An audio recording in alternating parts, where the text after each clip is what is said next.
Hi friends, welcome to my YouTube channel Devi's kitchen. అందరూ ఎలా ఉన్నారు? నేనైతే చాలా బాగున్నాను.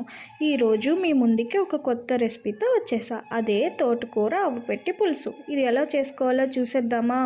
తోటకూరని ఫస్ట్ బాగా వాష్ చేసుకుని కట్ చేసుకుని పక్కన పెట్టుకోవాలి. దాని తర్వాత ఒక కుక్కర్ తీసుకుని దాంట్లో తోటకూర, ఆనపకాయ, పసుపు, సాల్ట్ వేసుకుని ఉడికించుకోవాలి. నెక్స్ట్ దానిలోకి బియ్యం, ఆవాలు ముందుగా వాటర్లో నానపెట్టుకోవాలి. దీన్ని చేసే ముందు వాటితో పాటు నువ్వులు, పచ్చిమిర్చి అన్నీ కలిపి గ్రైండ్ చేసేసుకోవాలి. తోటకూర, ఆనపకాయ ఉడికేసాక టమాటా, పచ్చిమిర్చి యాడ్ చేయాలి. ఈ గ్రైండ్ చేసిన పేస్ట్ని వేసి బాగా మిక్స్ చేసుకోవాలి. ఇలా చేసిన దానిలో తగినంత పసుపు, ఉప్పు కూడా వేసుకోవాలి. లాస్ట్లో పోపు వేసుకోవాలి. అంతే, రెడీ అయిపోయింది మనకు కావాల్సిన తోటకూర పెట్టి పులుసు.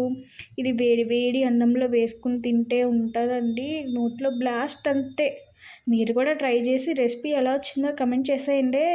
వీడియోస్ మీకు నచ్చినట్టయితే లైక్ చేసి, షేర్ చేసి, అలానే సపోర్ట్ చేసి మా ఛానల్ని సబ్స్క్రైబ్ చేసుకోండి. పక్కనే ఉన్న బెల్ ఐకాన్ని కొట్టేయండి. మా వీడియోస్, అప్డేట్స్ అన్నీ మీకు వచ్చేస్తాయి. ఇంకా ఉంటాను మరి. మళ్ళీ ఇంకో కొత్త రెసిపీతో మేము ముందుకు వచ్చేస్తా. Tata, bye bye. Like, share, subscribe.